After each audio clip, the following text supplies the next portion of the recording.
think it matters a lot. And I think it's something we were anxious about talking about in the work environment in some ways. And last year really forced us to be more open about that, right?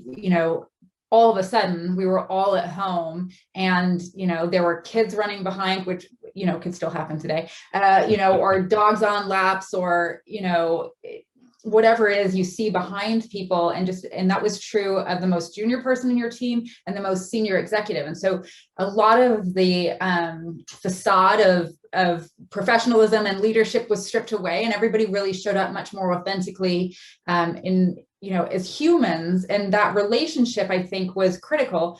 And what that allowed us to do was to have conversations that were much broader about how people were doing, not just on that project you're checking in with, but like, how are you doing? So many of us, had team members who lost people to COVID or were very sick with COVID. And, we certainly had people in our work groups who lost people and weren't able to say goodbye because of the COVID precautions, right? And so the grief process was really different in that situation. And I think that just being honest and open about that allowed everybody to do what they needed to do to move through that. And so it then created this opportunity for us to talk more openly about it and lean into the benefits that we could create and provide and frankly emphasize, because I think many companies have them, but they're just not at the forefront.